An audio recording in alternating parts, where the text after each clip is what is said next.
بسم اللہ الرحمن الرحیم۔ آج کا ہمارا عنوان ہے خاموشی ایک نعمت۔ خاموشی سے مدد لیں۔ خاموشی اللہ کی ایک دی ہوئی بہت بڑی نعمت ہے۔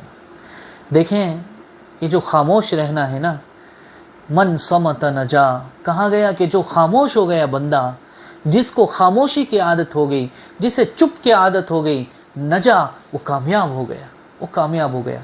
آپ زندگی میں کامیاب لوگوں کی فہرست اٹھا کر دیکھ لیں، ان کی ایک بہت بڑی صفت یہ ہوگی کہ وہ خاموش رہا کرتے ہوں گے۔ آپ یقین جانیں، چپ سے بڑھ کر کوئی بد دعا نہیں، چپ سے بڑھ کر کوئی جواب نہیں۔ جب کوئی آپ کو ستا رہا ہو، جب کوئی آپ پر ظلم کر رہا ہو اور آپ خاموش ہیں، آپ چپ ہیں، یہ سب سے بڑا جواب ہے اور یہ سب سے بڑی بد دعا ہے۔ کیوں؟ اس لیے کہ اللہ بھی تو دیکھ رہے ہیں کہ ایک طرف سے گالیاں برس رہی ہیں، ایک طرف سے ظلم و ستم ہو رہا ہے، ایک طرف سے بکواسیں کی جا رہی ہے، اور ایک طرف آپ ہیں کہ خاموش ہیں۔ تو پھر ہوتا کیا ہے؟ اللہ کی طرف سے پھر جواب دیا جاتا ہے۔ حضرت صدیق اکبر رضی اللہ تعالی عنہ، بڑا مشہور واقعہ ہے۔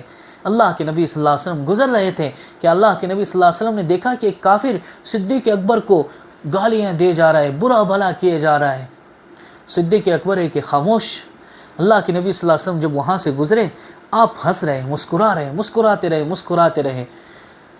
جیسے صدیق اکبر نے بولنا شروع کیا، تھوڑی دیر ہوئی، صدیق اکبر سے رہا نہیں گیا، انہوں نے جواب دینا شروع کیا۔ اللہ کے نبی صلی اللہ علیہ وسلم ناراض ہو گئے اور فرمایا، ابو بکر، جب تک تم خاموش تھے میں دیکھ رہا تھا تمہاری طرف سے ایک فرشتہ برابر اس کافر کو جواب دے رہا تھا۔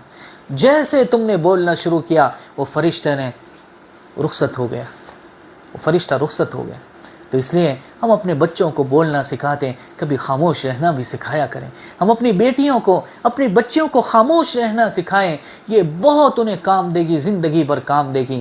دیکھیں، اکثر گھریلو جو لڑائی جھگڑے ہیں، آپ اپنی زندگی کے بیک گراؤنڈ کو دیکھ لیجئے۔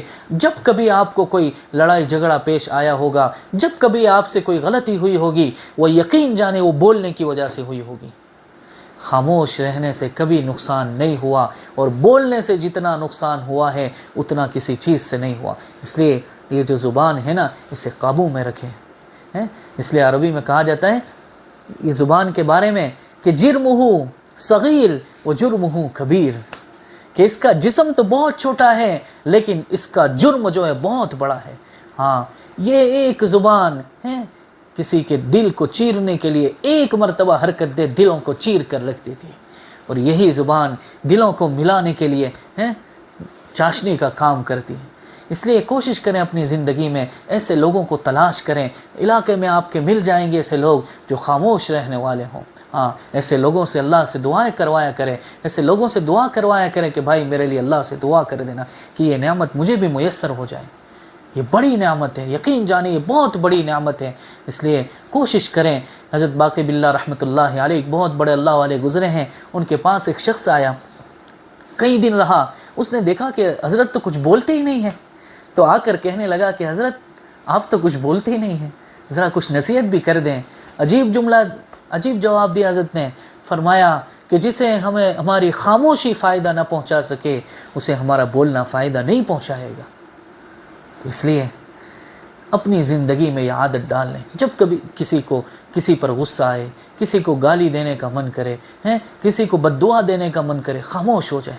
اللہ دیکھ رہے ہیں سب کچھ، اللہ دیکھ رہے ہیں۔ اللہ تعالیٰ سے دعا ہے اللہ ہمیں عمل کی توفیق عطا فرمائے۔